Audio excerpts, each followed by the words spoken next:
So by way of background, I'm trained as an economist. I'm the Chief Analytics Officer for Evolve. And what I want to talk about today is the questions you ask job applicants. And we have a team of industrial organizational psychologists that know the questions matter, the way you ask them, the way you frame the question, the ordering, how you ask these people these questions, they all matter. But what's really interesting is when you close the loop and when you match up someone's responses with the job outcome, how long they stayed, how they performed, we get some really interesting insight into which questions predict in the directions you would expect. So I've got 10 minutes, and my goal is to turn all of you into industrial organizational psychologists. And if there are any in the audience right now, you guys obviously hate me. We're just going to move on. So really quickly, what Evolve does is, all of you are familiar with Moneyball, the notion of applying data and analytics to talent acquisition and recruiting in baseball. We see the same evolution going on in credit card industry, using algorithms to target fraud risks and calculate credit limits, so on and so forth. In healthcare, we're seeing this transformation as well. We're applying it to recruiting and the workforce. We're sitting on a pretty big pile of data. So we have, as our clients, 20% of the Fortune 100, about 3 million employee records, and 100 million assessment responses. The database is growing year over year, it's doubling. So it's a pretty big pile of data that I'm going to be sharing insights from. Those of you that are monitoring the media know that this is an engaging topic, that there's a lot being written about robot recruiters, as it's termed. But we've seen coverage in the Atlantic Monthly, Wall Street Journal, New York Times, The Economist. We want to make the point that this isn't, of course, a replacement, but at the end of the day, it's a tool. It's meant to help recruiters make better decisions using more information. And to illustrate that point, I want to use a couple case studies as examples of some of the insight that we've been able to generate from our data. So we had a problem. There's a client of ours that was trying to recruit employees for a frontline customer-facing role. So these are people that are representing your brand. Large hourly employee population. Their issue was low schedule adherence. People weren't clocking in or out on time, and people weren't adhering to protocols in terms of dealing with customers, which made the customers very upset, and they had low CSAT as a result. So our IO psychologists got together and they said, you know, what we really want to be testing for is people who can follow the rules, stick with the protocol, who are relatively honest in their positions. And so we designed questions that tried to tap into this notion of honesty. Now, because it's a computer assessment, you can't ask an open-ended question. So it has to be a choice, and you can't ask someone on a scale of 1 to 5, how reliable are you? Everyone here knows the answer to that question. So we try to sneak it in a little bit by asking them to choose from one of 2 statements, which one most describes them. So this is one of those. And actually, I want to see how everyone feels. So by show of hands, who would agree with the first statement? I like to see new places and experience new things. Okay, great. And then what about the second one? I am a person who sticks to the rules. Okay, so more endorse the first option, which is good because when we analyze the data, what we found is that people who said that they tended to follow the rules, they stayed for shorter periods of time, their productivity was lower, customer satisfaction was lower, and in fact, they were 67% more likely to be termed for policy violations, for sexual harassment, drug and alcohol violations. So what we learned is that you can't ask someone, are you honest? Because inevitably the people that say yes are the people who are less honest. So our IO psychologists went back to the drawing board and they said, okay, how do we measure honesty? How do we get a good picture of how honest someone is? And what we decided is that we would ask them questions up front in the assessment. How good are you with a computer? What's your typing skill? Can you toggle between screens quickly? All job requirements.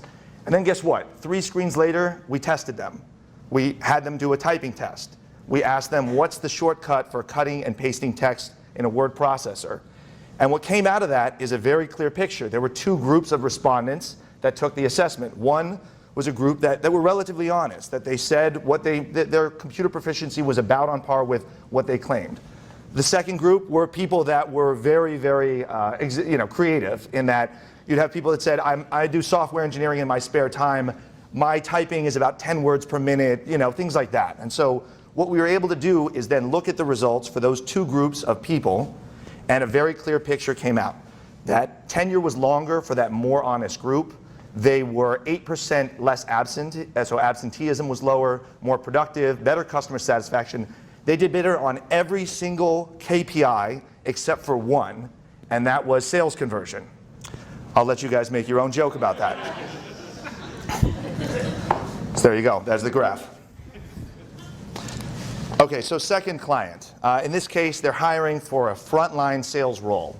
And they hadn't hired for this population before. They asked us, what do we want to be looking for? We did some job analysis, and we said, okay, one thing we want is persuasiveness, people who are relatively convincing. So we inserted a number of questions that tapped into that construct. And as part of the dyads, we also asked what we call distractor items, things that are positive, that seem relevant, but aren't quite what we're trying to get at. So in this case, the two questions are, I am very convincing when I want to be, or I tend to become interested in many topics. Any sense? So raise your hand if you think the first one was a better predictor of sales performance. Anyone?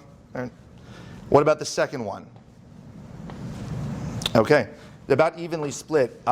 We found, somewhat surprisingly, that creativity and intellectual curiosity was a very strong predictor of sales performance and conversion in these roles. That people being creative, thinking outside the box, learning how to engage with clients and getting better over time, that was something that was correlated with this notion of creativity. So based on these results, we create a new scale that measures creativity, and we found that it's more predictive of sales performance than anything else. So this is one of those things where we were scratching our heads initially, but ultimately it's a finding that we were able to put into practice and ultimately recruit a better workforce. So with that, I want to ask a couple questions. This is less questions you ask and more your beliefs about recruiting, because we have some data to bear on this. So first off, my best applicants come from employee referrals. Show of hands, who would agree with this? Okay, who would disagree? Okay, handful. You guys are generally right. Referrals are much better employees. They stay 20% longer. They're more productive. They're basically higher on virtually every KPI that there is. We did this study across call center employees, truckers, and software engineers. So when you get a referral, that's actually something that you should take into account. Last question. When screening resumes, I avoid anyone who looks like a job hopper. So by show of hands, how many would agree with this statement? Okay, how many would disagree? Again, about evenly split. So I should point out this is somewhat specific to the hourly workforce, but studying our data, we found actually that there's very little difference between the job outcomes for job hoppers and people with more traditional work histories. And what we like to think is that it's not a matter of how they've done in previous roles and whether they were a fit before, but whether they're a good fit for the next role that they're going to have. So ultimately, the conclusion, the takeaway here is you have to ask questions in the right way, but even more critical is matching up those responses with the outcomes on the job in order to get that feedback loop going and to learn over time and to become adaptive. And successful companies are now doing this. And again, for all of you, I would be shocked if any of you didn't get exposed to some sort of hiring software at some point in your careers. So thank you very much.